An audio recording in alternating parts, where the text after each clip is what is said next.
is Wei Song. Many of you guys know me since like 10 years ago. Loud. Okay. So my name is Wei Song. So many of you guys knowing me because I started my first class right here.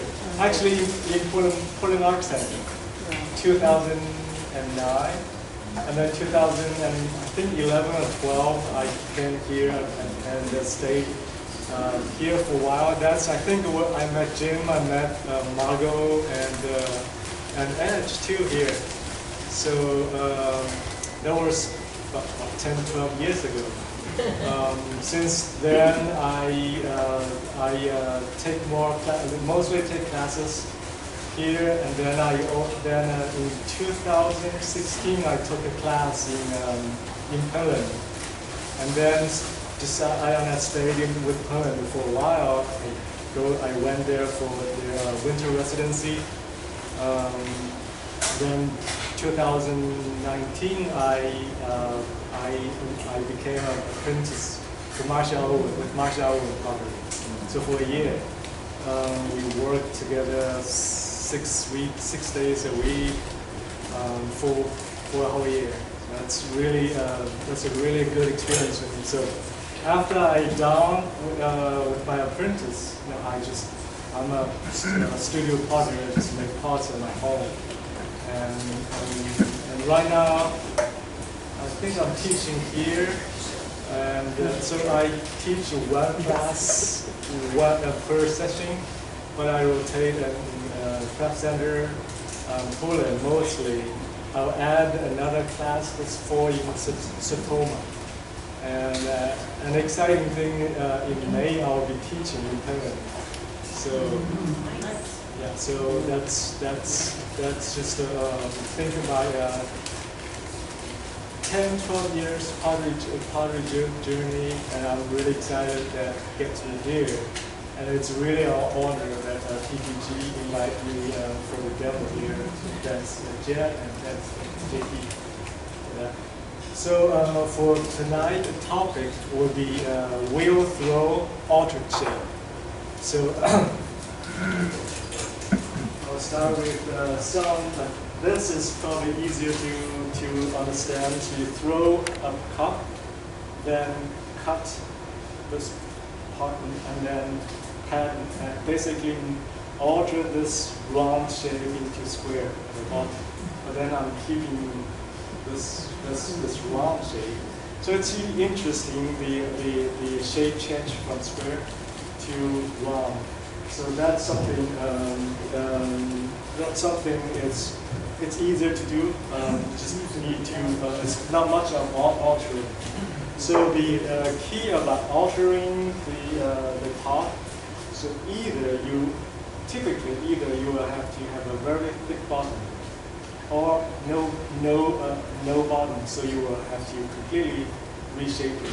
So the reason you have the thick bottom is when you squeeze into either oval or square, you can add a lot of stress on the bottom. If it's bottom too thin, it's going to crack. If it's not cracked when you're making, it's going to crack when you fire it. So that's why typically you will need a very thick bottom when you try to alter the shape. So example of this bowl was made, and you see how thick the bottom is. And then you can carve the bottom out after you've done this. So this is made the same way. Cylinder, and then I kind of reshape it into a triangle. But then once the shape is down, you can carve the foot out. Otherwise, it's going to be too heavy. And then this will be the same, except this is turning from round to square. And then the other way of alternative form is you throw a cylinder without a bottom, then attach a bottom later. So this is probably the most technique used, such as like this base. I throw this cylinder, and then turn that cylinder into this oval shape, and then I attach a round. So this is the same way. So throw a cylinder, then attach a round again. And for tonight, the demo is to make a casserole like this. So it's again, you guys can see it's a cylinder reshaped into this kind of like a rectangle shape, right? And then the handle is also through on the wheel, and then the bottom is also through on the wheel, and then they were all assembled later. And people will very often ask why I throw the bottom here. I think Michelle was asking that question. Is the reason is I throw any piece roll versus hand view because of when we throw the piece, the compression on the wall helps to build the first. It's going to be even, and all the compression removes all those clay memory and all that before they had before. So when you do a bottom view, it's not going to warp like when we do a slab. When we roll the slab, every time there's a slight hesitation or a stop, you're going to add a memory there, and during firing, very often it's going to go either up or down. So it's really hard to have a very flat bottom. So the larger the pieces, the more important that the slab will be should be compressed even. So and then a larger piece like this, I can never get a flat bottom. So unless I do the bottom. So you can see this is very flat. There's because of the clay compression, just make it very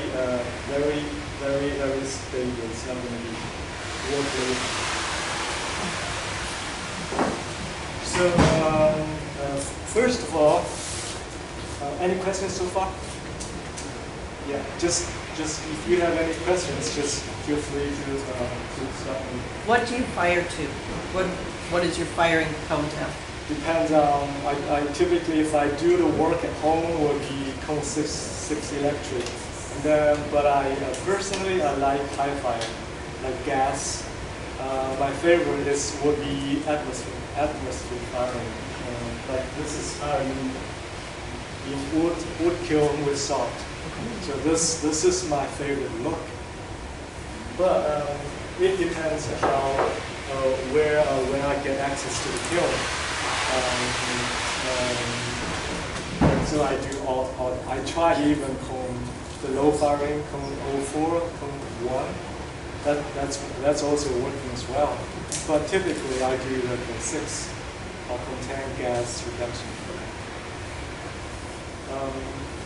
So before I start throwing, one key question people will ask like, if I'm going to throw a cylinder and turn into a different shape, how big of the cylinder should I throw, right? So this is a math problem. So, for example, if I want to do this, you can't eyeball it, right? Throw 5-inch or 6-inch, right? So first, we have to know the diameter of this. So let's say this is 20 inches. Diameter is 20 inches, right? So if I want to get a 20-inch like a shape like this, what would be the cylinder, the diameter for the cylinder? So it's a math problem. 2 pi r. Yeah. 2 pi r. Right. But don't forget the shrinkage. So if I want to do 20,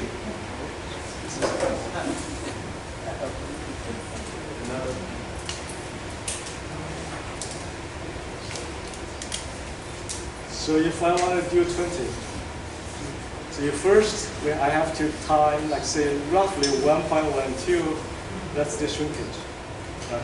So this is the parameter of the circle I need to throw, and the diameter will be divided by pi.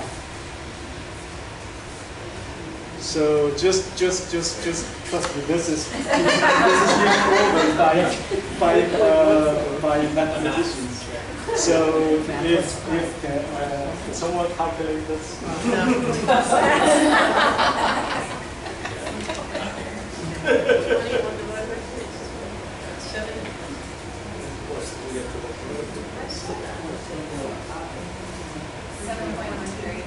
Seven point 13 inches. So roughly 7 inches. 7 inches cylinder will get you this shape. Right? So now,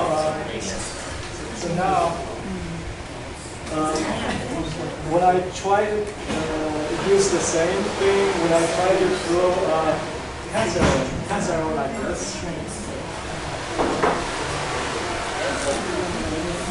First, I will draw a shape of what's the casserole would you like, something like this. So this is the casserole. This is the casserole I want to make, and then I will have to use this. Basically, just do.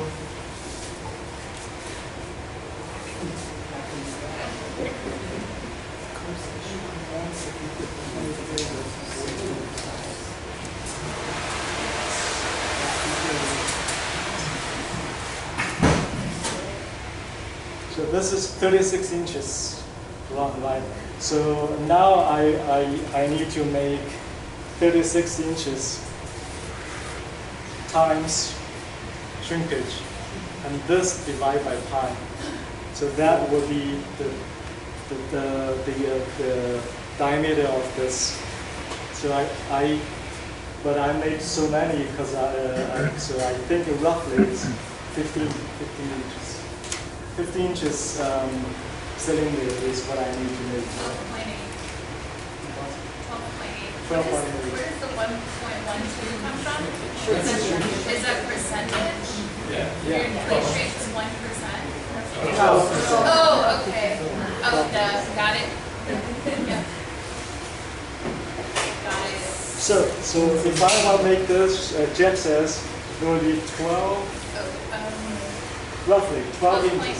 But you guys got the idea is you measure your parameter of the shape, consider the shrinkage. So you add 12%, that's the shrinkage, right? And then divide by pi is the cylinder you want to make. And then of course the taller you want, then the more clay you need. So, and then now we get the size. We get the size right now. So when I try to make this, there's a few tips I want to share with you guys first.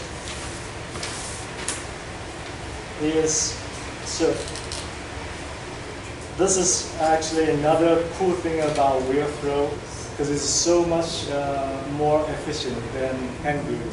So when you guys attach the hand builders, when you guys attach two pieces, you're always gonna put a coil on, make sure that it's not gonna be. Yeah, you're supposed to, especially larger pieces like that, and especially if you attach them vertical. Usually you need a coil outside, inside, right? So that's kind of slow you down. That's because you do this, and it's not. But so when I throw the piece, I'm thinking about how do I avoid adding a coil later. So if this is the bottom I'm attaching, right? I'm actually throw my wall not straight down. So I'm throw my wall with the little foot in here, and this one. So when I attach like this, I will cut the outside from here. See this here. So when I attach this, I'm going to just press this down. So that's my coil here. And then when out from outside, I will wrap this up like this. So that's my coil from outside. So that saves me time to do that later. Right? So to add the coil later. So that's why the wheel is very faster in this way. So that said, I'll do a demo I'm doing the demo on the casserole. So I'm going just to do a small one, like smaller one. So I do about 10 inches. So that will not be like this big. It will be kind of like smaller.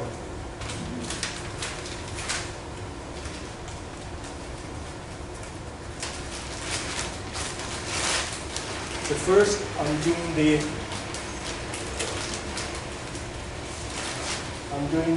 outside of the wall.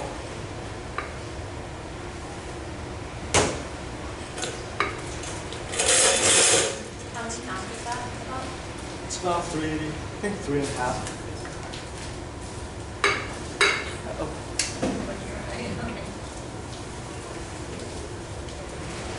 Can everybody see fine?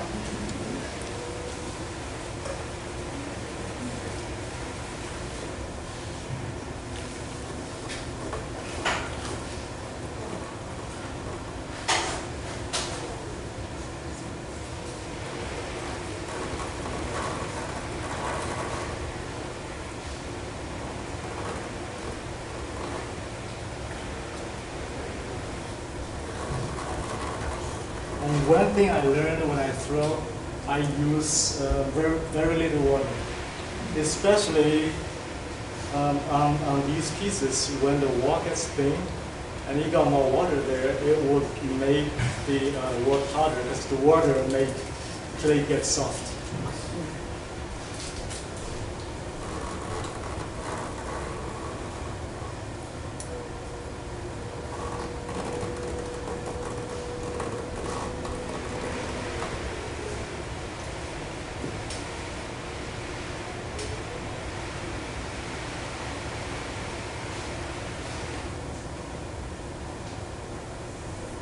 So now this is time I open the center.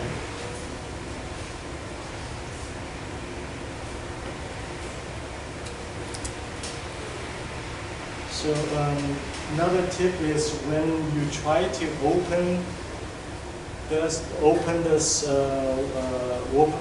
wall, you kind of pull the wall open, so the top try to go out more than the base. Because the base is the bottom stick on the wheel, so it's the clay is trying to, instead of moving nice and even like this, it's going moving like this. So I'm trying to, when I do that, I'm trying to hold it on the top. So kind of almost try to push down a little. So force this outside rim to move with the top. Are you throwing all the way to the bottom? Yeah, it's hollow. Yeah, there's no bottom. Okay. So and then when you first try to open this, try to be patient, because there's a lot of resistance. Now it's like the clay particle. You have to align them well, and then once the particle aligned well, and then you will feel the clay like all of a sudden try to move, and that's time you try to pull it back. You don't want to move it too fast, otherwise you will it won't get a very nice and even. Okay, so we start to pull this. So I'm holding on the top. I'm holding it down, and out my thumb is holding outside. So this is force the clay to stay. You're already down to the wheel head inside? Yes.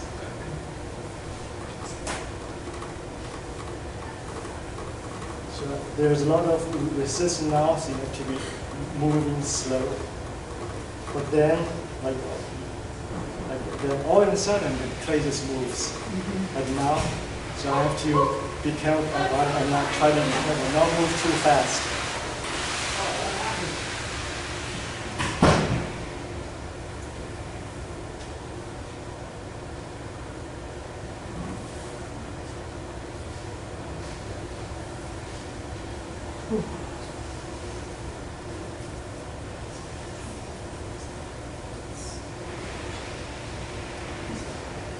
It's good. So now I'm trying to pull the wall up, but remember I was saying I'm not going to do a very straight wall.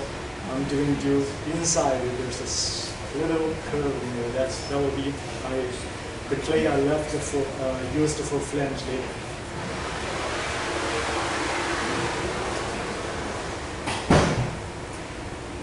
That's me so far.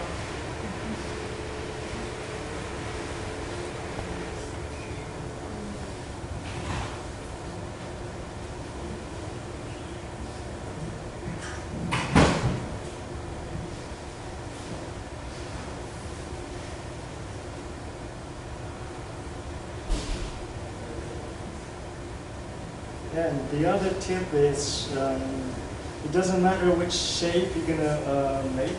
Make sure you leave a very thick rim. Because when we do, if the rim is too thin, when we do the reshape and all that, very often it's hard to hold that shape. And in the firing, especially if the rim is too thin, in the firing, the shape is going to, like the clay has memory. You try to go back to its shape, right? So with a thicker rim, that it can hold the shape better. And typically, you can see in most of my pot, the rim is about twice as thick as the wall. How far down do you want that then? The thickness, how far are you? Yeah, then you can cut, like if this is the wall, right? If that's the rim, I kind of like do that shape. So it's about a quarter-inch, Okay. quarter-inch and go back. So not much. Yeah, not that much. You want a thick rim. You don't want. You don't want the rim be so big. It's not visually appealing. So now at this time I don't even use water.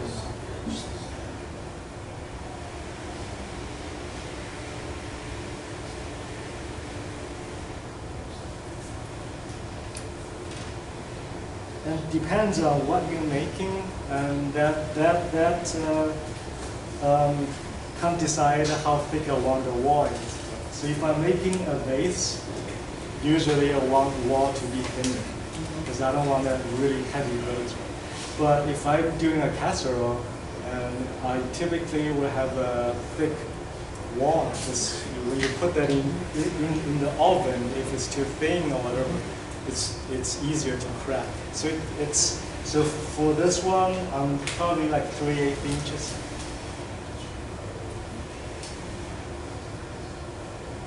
Yeah, you can see. Yeah, this is. So it's tested. So the wall is about 3/8. See this? But you can see how thick my rim is.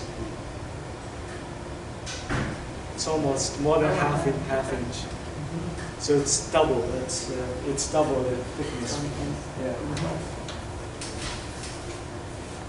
So now it's done. So I'm using this tool. So you guys can use any tool with like sharp this angle. This one works too, or that one. What I need is inside. I want to have a clean cut, like vertical, like straight down.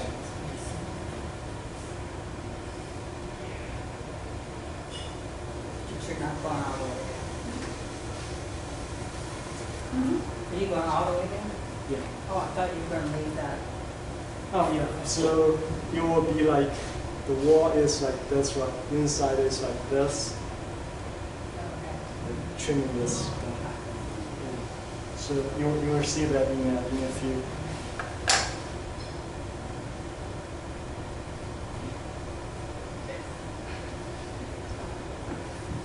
So on outside I can just use this.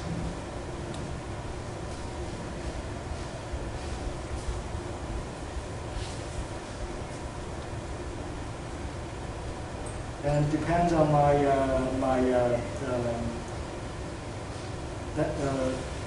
what do I want to do decoration. Sometimes I will just use the glaze to decorate them. So I will leave a mark, throwing mark on this here, and just use this red.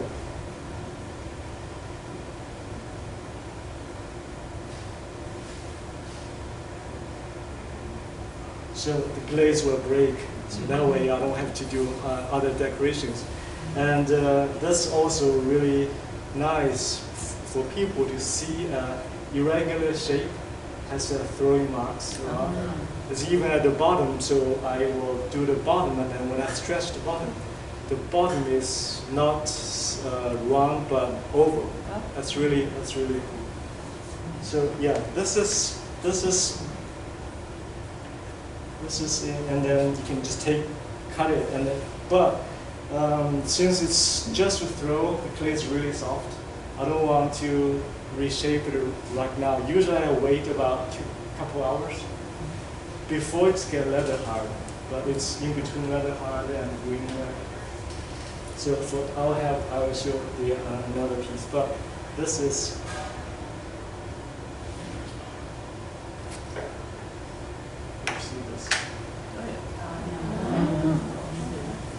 That's the key is inside. So when I attach it on the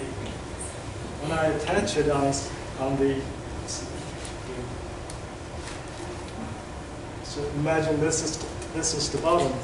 When I attach it here, and I will just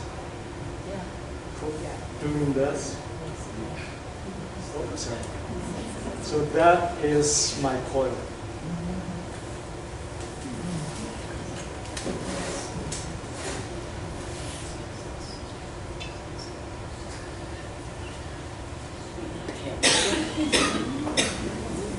Questions so far? So normally do you cut that off all the way off? Yeah. And then let it dry for a Yeah. couple hours? That's what you then pick it up and do it? Yeah. Do you scratch and slip to do the attachment? Just scratch. I don't slip. Okay. Just because I mostly working with stoneware. Stoneware you don't have to, but for people working with porcelain or any white clay, you better slip on the magic water. So I'll do a quick handle. The idea is the same, but I will show you how to. Wait, since you use so little water, do you need the pan? Do you need the splash pan? In my wheel, I had a friend build me a big pan. So I think he's asking because he wants to see more, so if you can take Oh, your yeah, hand tonight, off. you Yeah. need the splash pan. you want me to Yes. remove this? Yes, please. Yes, please. Can you see that? Since you use so little water. We'll clean up at the next And I meeting. was front row. You guys, Yeah, I've never had clay on these jeans ever.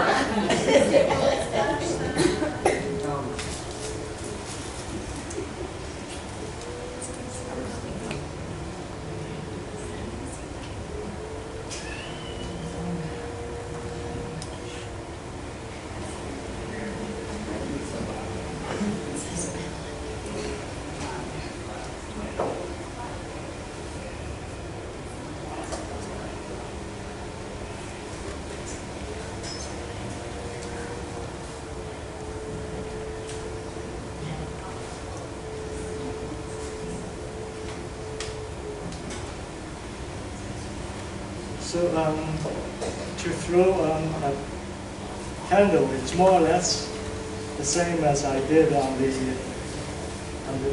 base. The difference is on the handle I will leave more the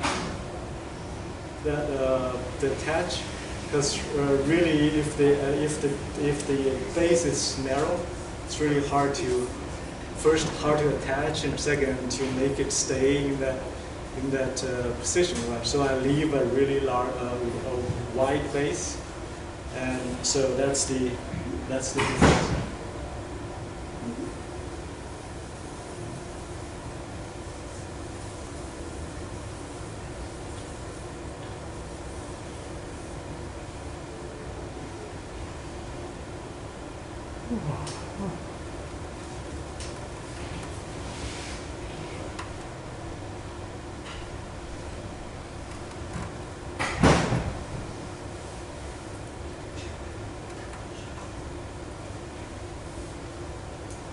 So now press the top down, because I need a wider base than that.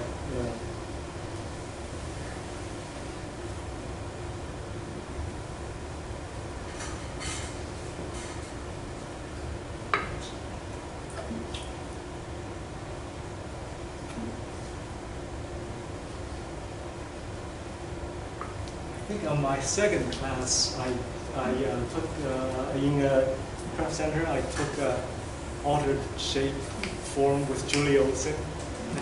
Jim, you were in that class, Okay, right? yeah. Mhm. And I was just finished my continued wheel and all that. The whole class I was suffering because I don't understand what the hell she was doing.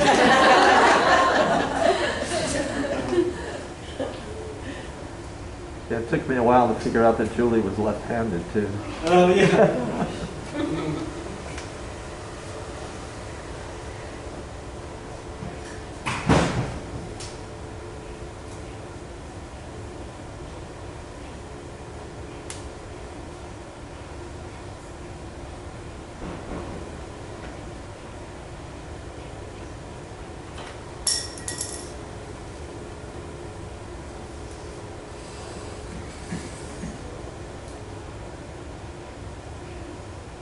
So for the handle, I don't want to be too tall, because this tall will be how wide that will be. Like if it's too wide, it's not. So I'm going to do probably just a couple inches.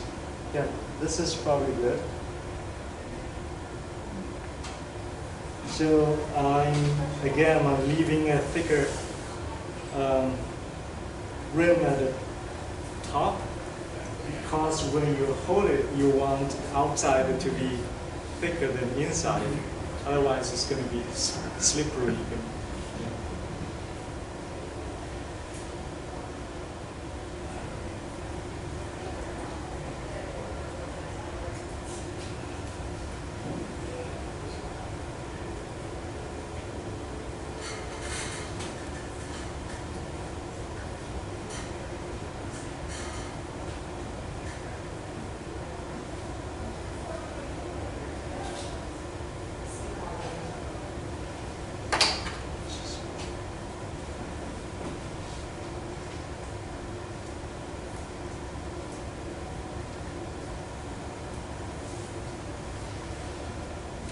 So clean the wheel, clean this before I cut it.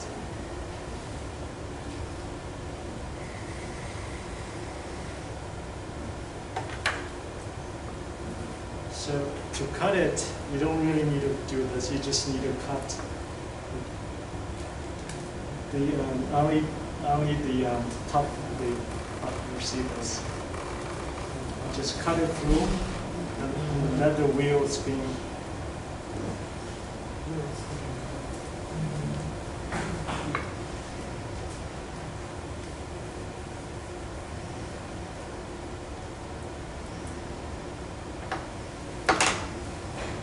That's the. So, for usually when I do the handle, I'll cut it. I'll stretch it now because now the clay has a very easy to work once it's get harder, the more leather harder to work. So now,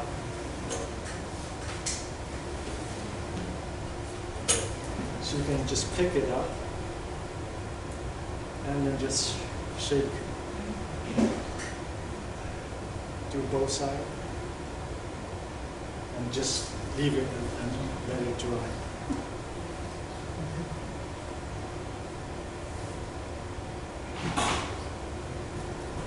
Why do you shake it? Just help it to, because it's going to open like inside from the curve in the opening. So shake it is just shake off that memory. So make sure that it stays straight line. So now it's not very straight, but at this stage just leave it like this, and then we will come back later. So I don't think I will throw a bottom. So the bottom is just a big disc. That's that. So the bottom, you have to throw, like if that's 12 inches wide, you need to do a cylinder 12 inches wide. Yes. Or more. Actually, a little bit less. Oh, Like you don't use that That's- high. That's a good question I forgot to mention. When I do the bottom, usually like the bottom should be the same thickness as the wall, right? Like this wall is about 3 inches. Usually I throw a bottom twice as thick because I need to stretch it. Oh, you are going to stretch it? Because you can do a round bottom, which is fine, but it would be more interested to see, to match the shape, what I'm doing is to stretch it. So you stretch it, so you Yeah. Stretch the bottom, and stretch the bottom. Yeah, that was yeah, that's what I, that's next thing. okay. You're ahead of me. So now, let's put this away. Do you want me to clear an end of it? Oh, that's what This is fine. I'm not going to use wheel. Yeah.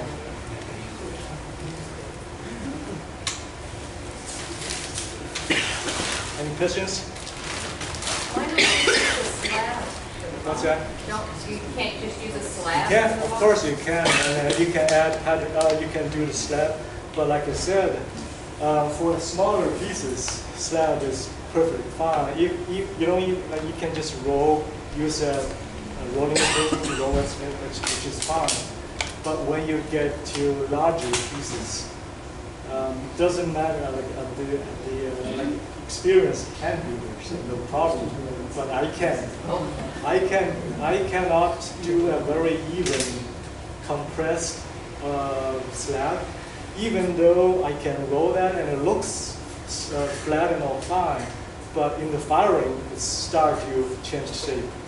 So I can never get a flat bottom on a casserole, say larger than 12 inches. Because on a rolling pin, you do back and forth. Every time you stop, you can add a little memory where you stopped.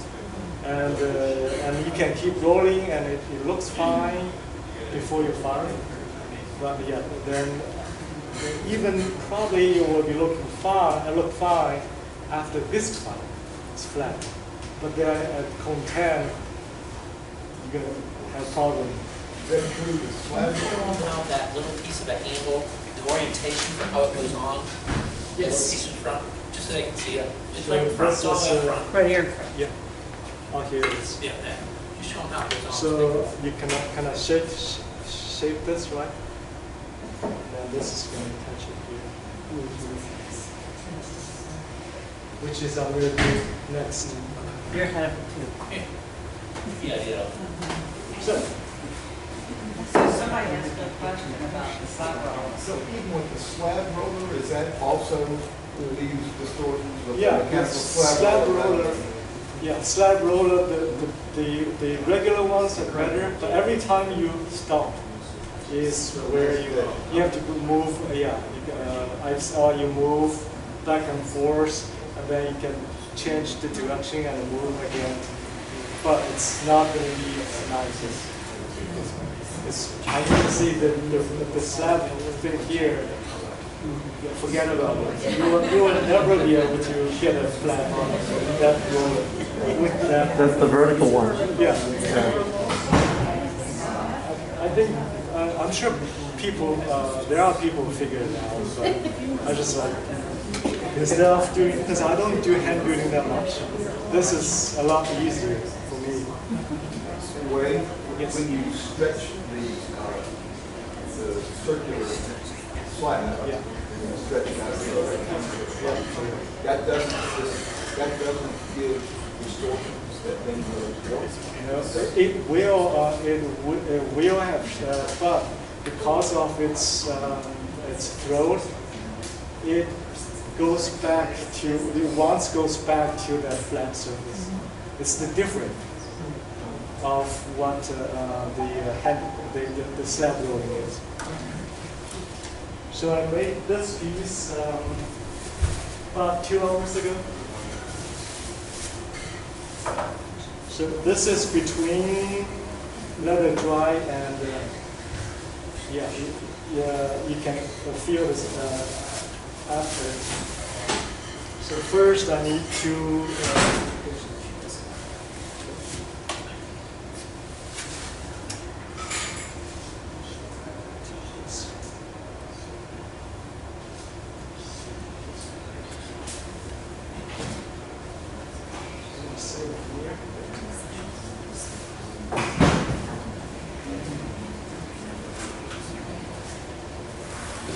So usually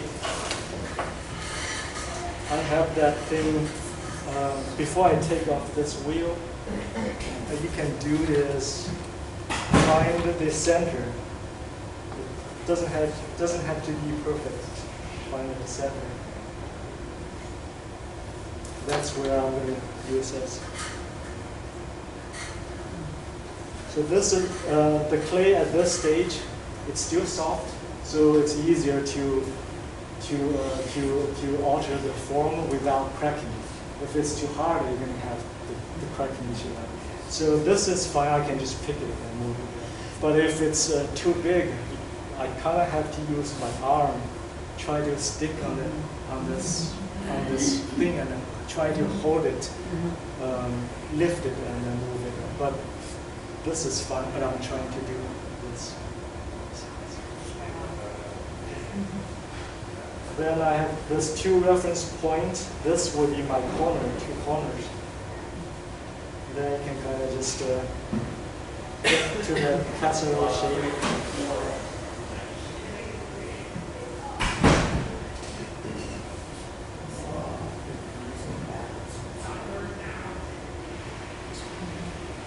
So at this stage, you don't have to be very precise.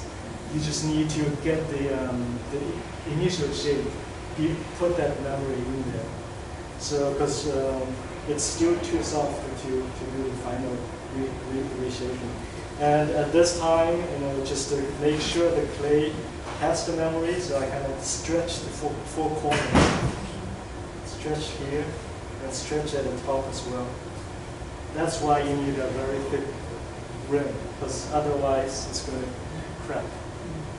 If anything, or I say it should be easier, it will be easier to crack later. Wait, does the surface that you're building on matter? Like, could you do that on just like a wood table or? Yeah, anything not sticky.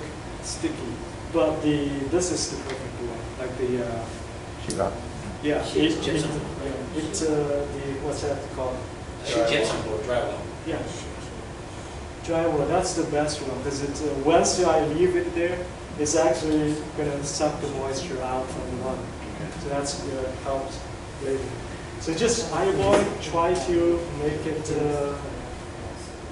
symmetrical. You can do oval, or you can do kind of square. You can do oval, you can do rectangular, you can do triangle. The idea is the same, just reshape it. So that's this piece. You see this? I thought I heard someone saying how much they hate you for making it look that easy. I thought I heard them thinking it. I just thought I heard them thinking it. we can torture some clay. So this is, people were asking, how do you stretch the clay? You actually just slam it on the table and let the gravity do the work. So you see, this is about twice as thick as I wanted, because I'm going to stretch it.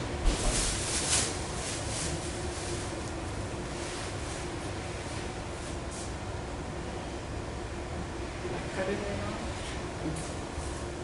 I think I cut it. I did. I did not. There it is. Awesome. So first,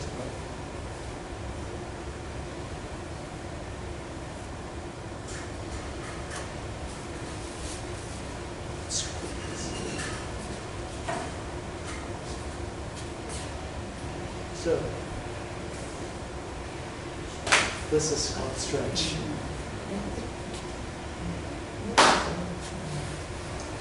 So it's a way of it's just a way of it throw.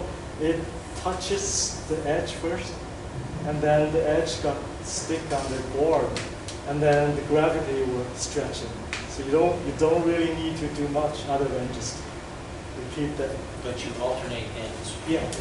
So what I want is I want to stretch this part, but also I also need to stretch this four corners. Right? Otherwise, I won't have enough, because that thing is rectangular. So Did you do that a couple hours ago too? Is yeah, that- I did it at the same time. So the thing is, when you stretch it, naturally the center will get thinner, and then because this will still be thick. But what I want is just to try to even, because I'm not using the edge part, I'm using the center part. And at the very end, you can use a rolling paint, just lightly press it and then make it more even. So, you see, I'm going to stretch this corner, and I'm going to stretch that corner.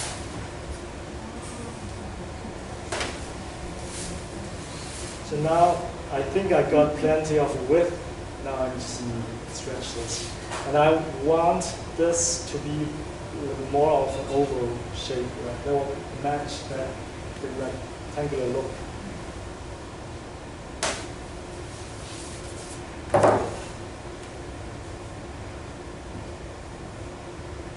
Have you ever stretched one where when you made that spiral in the middle, you made it like a wiggly spiral and it got all wacky? You can try. Next time, yes. So yeah, so this is, I think it's pretty good. You said the center of that gets thinner. Yeah. So do you ever just make it bigger in the center and thinner on the outside, or? The center, because I got enough clay, so I don't have to worry about that. And then when I attach it, remember, this gets cut out, right? So I don't really need to worry. And then usually I will, at this time, this is pretty much done. I will bring a rolling paint, just lightly roll that to get this a little bit thinner. So try to make it as even as you can. Is it a rolling pin that goes all the way across it, or one of those little hands? No, I do the big one. The big one? Yeah, big one. Questions about stretching? Do you leave that spiral in at the end, or is it just to guide you? No, this is what I want, because the glaze will bring. You want to finish? Yeah. So this will kind of match this spiral outside, the spiral inside. Right? So that is questions about stretching.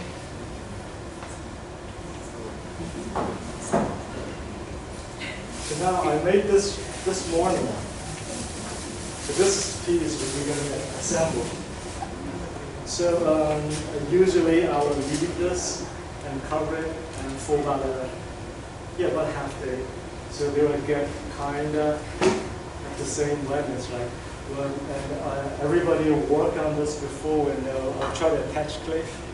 You try to get all the pieces as close to the same wetness or dryness stage.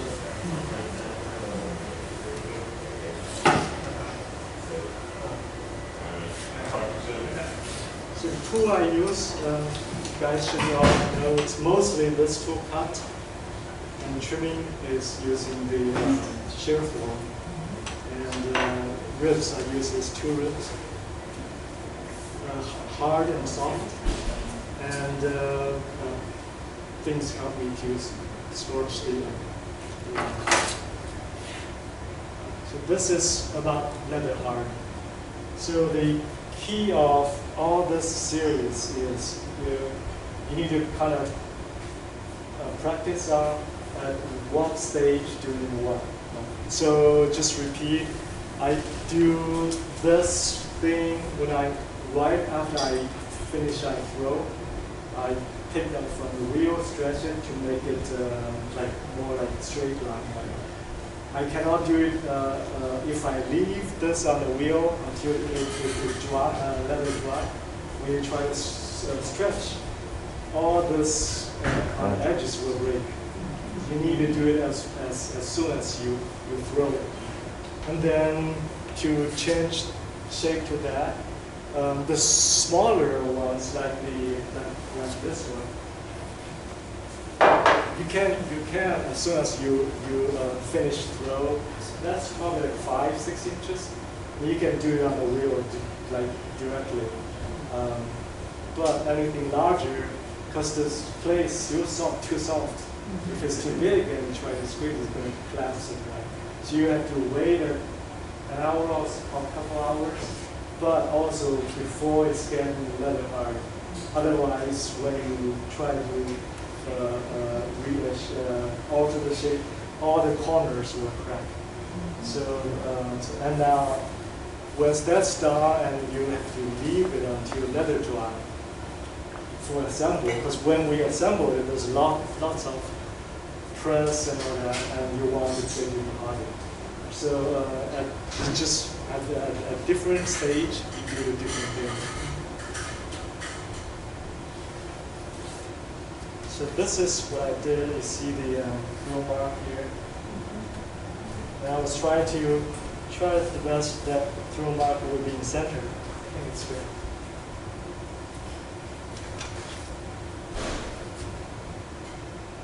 So do this inside and outside.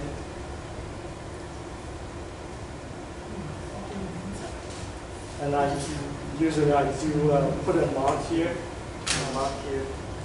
so I know. Because sometimes you got the other way around, it's not very good fit. Believe it or not, it's not perfectly the same on both ends.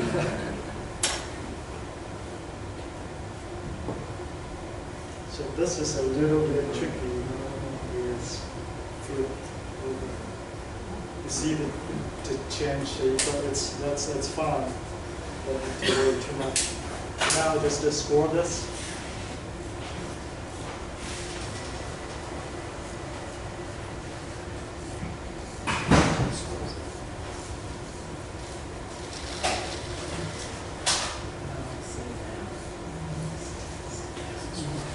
And then score this.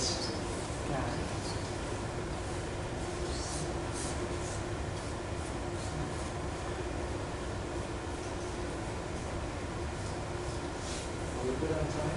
Yeah.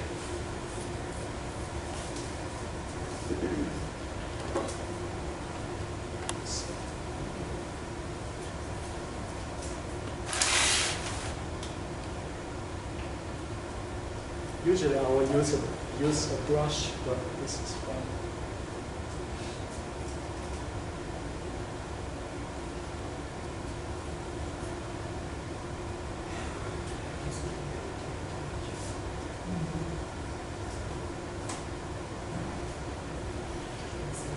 Wayne, could you move your bucket so as to catch it on the camera? Thank you.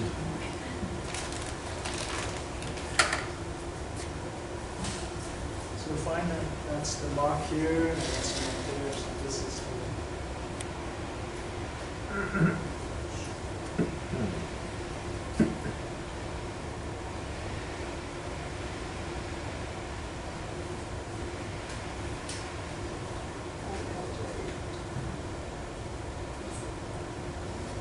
then kind of just wiggle, shake, wiggle, make sure that stick is going to be attached fine.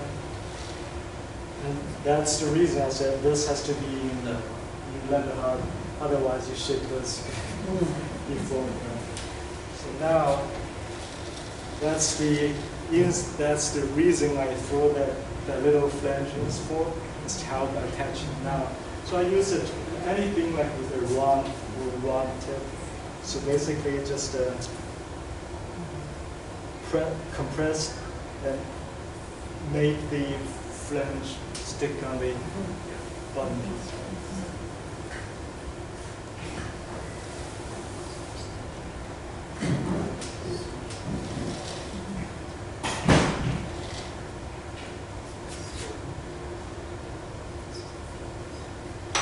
And then I cut, so the way I cut outside, I cut with a, not straight down, with a slight angle, like this. And then I'm not cutting right at the edge, so I leave about a quarter-inch. So then I cut with an angle. So the quarter-inch little thing will be left back. That's my flange from outside.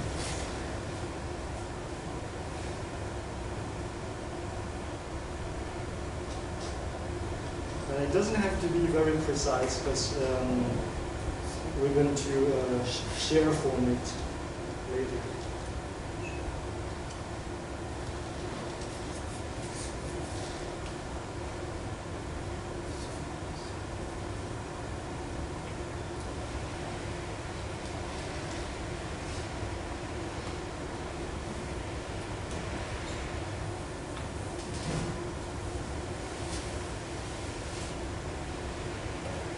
So inside it attaches pretty secure. So now I just need to flip it over and then attach outside.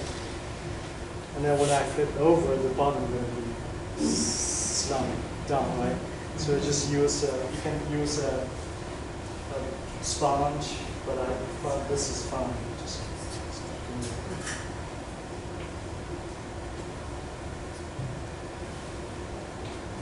usually I put a four on. Yeah, there's one. Under there. Yeah, so I think that's what we got.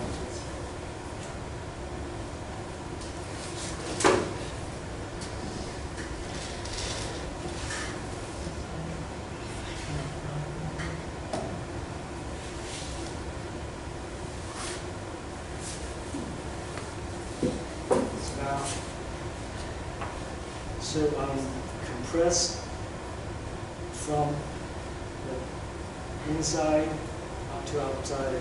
Make sure they add more pressure, so this will help it to stick it better, to attach it better.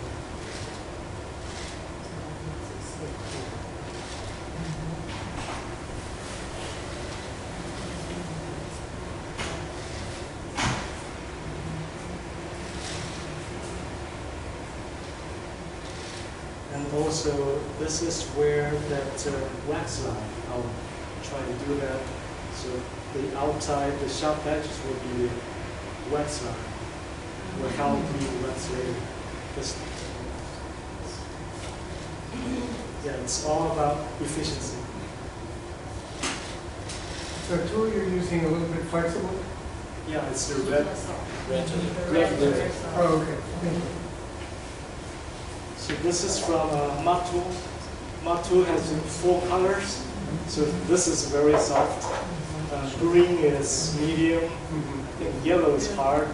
Blue is very hard. So I typically use just green and red. You can see this. You can bend like this.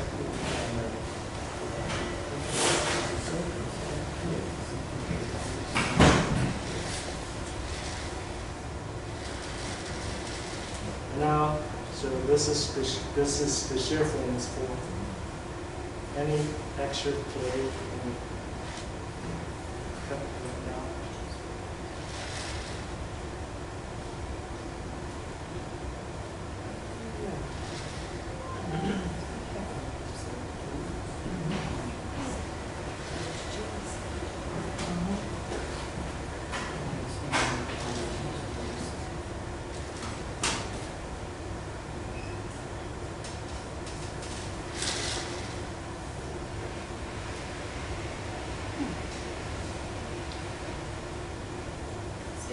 only doing the walls with the shirt arm.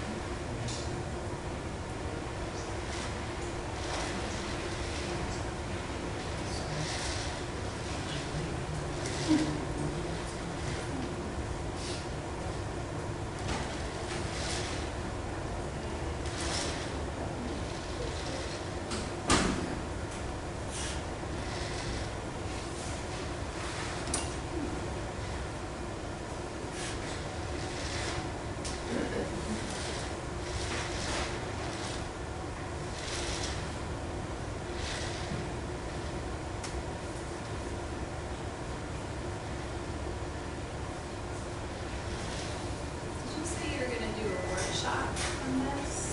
Yeah, we did. You already did it? Yeah, that's one of these pieces from the Oh. workshop. When is the next one? I don't know yet. So yeah, so if people are interested, talk to your art center or any studio if you guys want to do a workshop. So it's a 2-day workshop. Like this piece, we start with this, going to doing the balls, and we throw the cylinder, we did the lace, and then we did a lid. The casserole with the lid. Lids? That's my question. Yes. Lids. When do you put the, or are you gonna tell us about lids? Yes. Okay. Yeah, okay. Somebody grab the camera.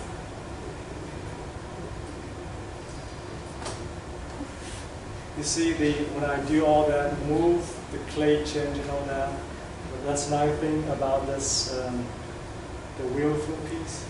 After you fire it, it go back to the correct form.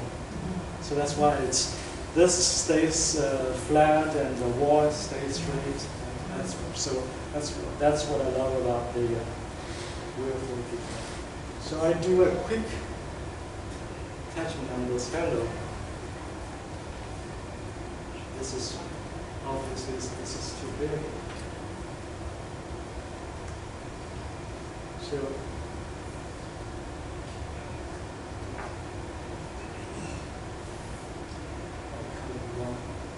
this would be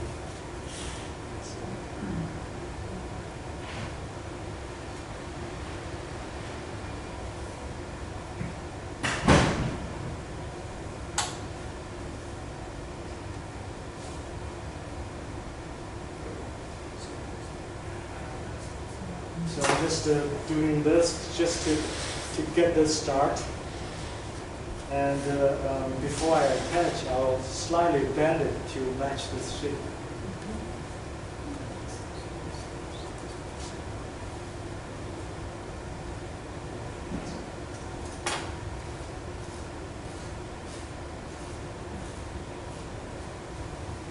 The trick about this is, so now I think you guys kind of understand why I need this wide thing.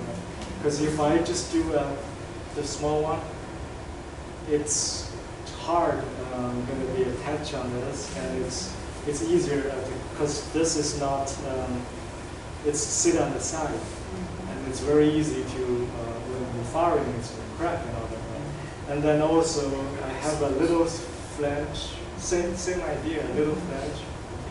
It's going to wrap around it, so which helps the top part stay attached, and all this extra plate down there is help the bottom part to attach.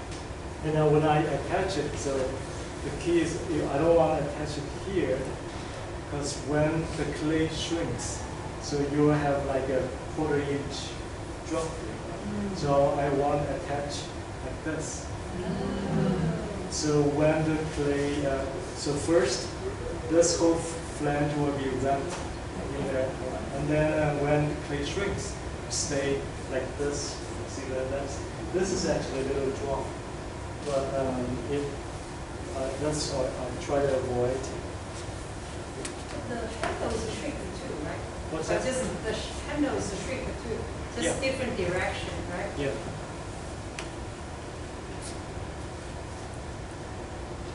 So just roughly, I avoid kind of in the center. And I can just shake, wiggle, little wiggle, just catch. Always the problem is this tube tip, you try to come off. So that is, you need to be especially careful. Make sure this the two ends attach well.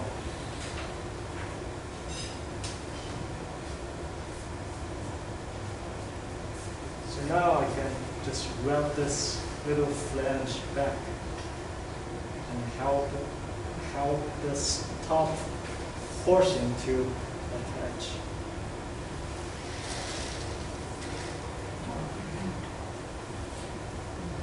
Did you see the sponge? Yeah, it's right. Oh, thank you.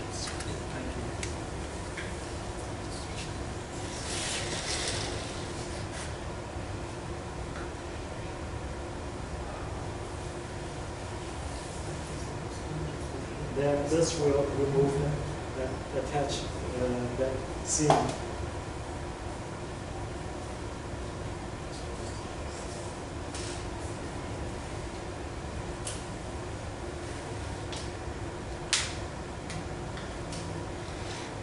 And then the bottom you just need to compress it fine because there's so much surface for that to attach. It's not going to be a problem. The problem is here. Just make sure. Sometimes this is time I'll put a little coil, kind of just make sure it stays. Otherwise, you might get cracked. So this is the only part I don't have that little flange to attach to. Could you bevel that at the bottom? So that it would do that? What? Could you bevel it a little bit at the bottom? I so can, that- yeah. So now I'm just trying to make sure that actually when I cut a little bevel already. So I just need to make sure that make sure all the seams are compressed and closed. That's the key. So and then I will leave it like this. I'll come back and do the final final reshape. I want this handle not a straight line out. I get a little curve. Continue this curve and back. But remember, clay is still needs to shrink. Because if you do it now, when after it shrink, you're going to change. So I will wait. When I finish this, I will leave outside. Cover with the plastic, and I'll wait probably for a day before the final, like little trimming, make sure all this crack is, all the attachment, there's no crack, and then all the finger marks being removed, and then I do the cut later. Questions? Thank you. It's easy, right? For you. Yeah, so again, all this is about all practice. The first one I made, with Julie Olsen's class, I think I didn't even finish it, I just recycled. But by the end of Julie's class, I did make a little Alter not point. like this big, little thing. Individual portion. I still use it now for putting the coffee filters. So then I haven't made it for a while, but when I was apprentice with Marcia, one of her favorite thing to make is the casserole. She makes, you see, casserole, it's amazing. So with her, I picked it up again, so we made, I don't know how many casseroles. But after enough practice, now it's easy.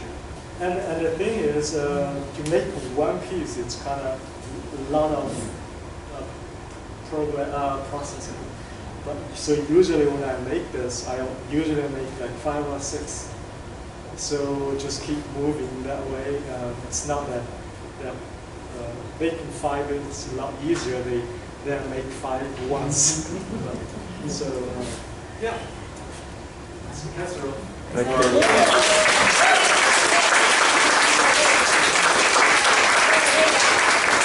you. Yeah, we want to see the lid. Yeah. So I have that piece there. It's perfect. So what lid is, you need, it's actually needed this to be in level hard to support the lid run. So you put this piece in. You kind of want to know how much the lid, the dome shape. You don't want it to be too tall, don't want it to be too low. Right? It's eyeball, like for this, probably here about a couple inches. So you put the plastic in, you're gonna drop a couple inches. Like drop. That's right. It's just roughly that's the.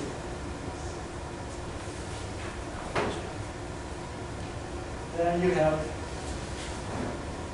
This is actually when I make lid. I make one same way. Make one for bottom and one for the lid. So when you put the lid in there, is it 2 hours or is it leather hard?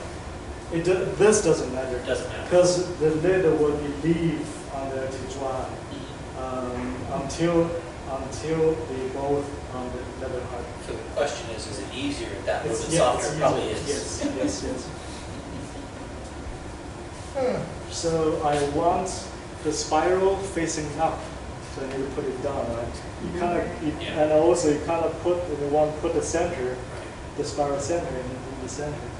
So you can just eyeball this.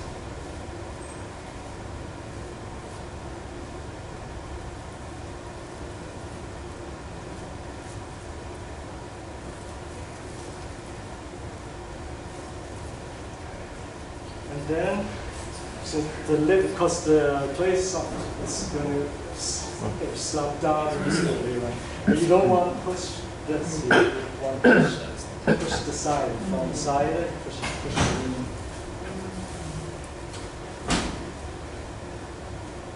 Because you push this, you're going to just stretch the top.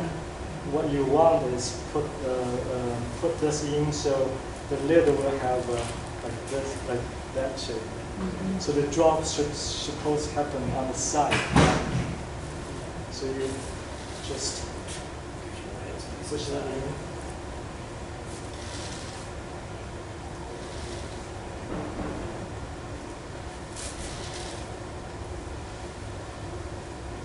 So this is probably pretty much I want now, but I do want to press this corner because the corner is hard to get the refined corner.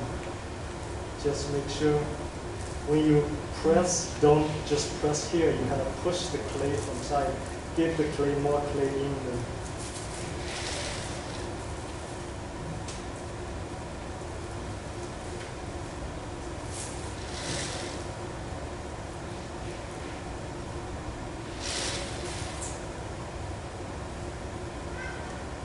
So yeah, and then.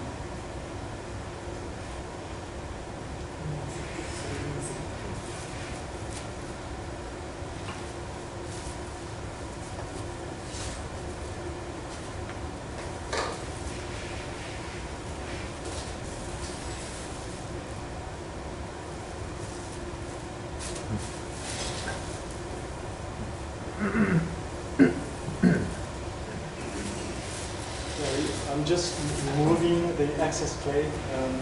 The final shape will be done later.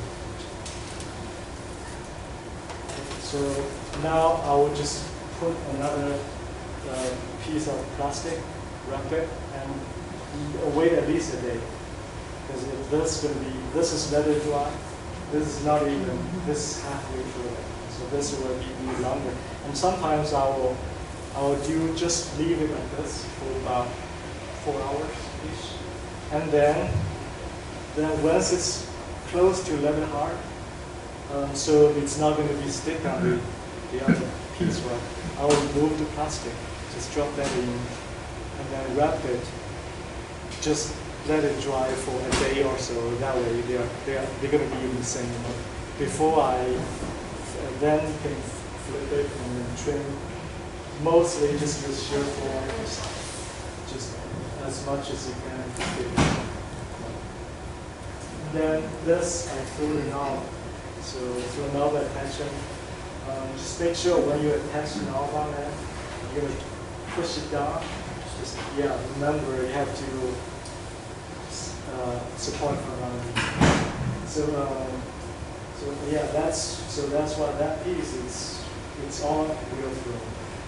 Bottom, the side handle, the wall, the lid, and the knob. It's all done on the wheel.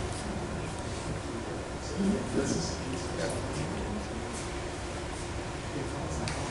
So that has a gallery. What about this one? Which one? That has a gallery. Oh yeah. So how, So when I do that on the wheel, you have to do the flat on the gallery of the flange on the wheel. Yeah, it's just like you. So you do it, it's round. Yeah. So when you just like we do a little bar, put that in. How will you do that gallery when you pull the shape of the gallery will change? Especially the corner. No? Because Because of the round, I understand, but It when you will- shape it, it will change. we'll change The gallery, especially the corner. Right, the corner will change, right? But yeah, corner will change. You just smooth it. Just smooth it. Yeah. So it's not going to change as much as it's a larger piece. And also, this is thick as well. You want a thick Because that's the same as when you did the corner of the lid, you gotta go for the edge, not just right in the corner. Exactly. What glaze is that? Chino. Right? Chino? Chino. Yeah. It's Chino is Chop, two chop. coats. First, quick dip on Chino. When Chino is thin, it has that kind of like boring, flat red rock. That's one coat. So I quick dip on there, and I use wax to do the brushwork. Then when the wax is drying, I just do another coat. coat dip. So the two coats of Chino turns to a creamy white, and then the orange is just one coat. And then this piece got lucky when they fired it, I think a couple weeks ago. This piece got trapped like a lot of carbon. Yeah, it doesn't happen all the time, but when Chino traps carbon, it's really pretty. Thank you, Wei. Yeah. Any questions?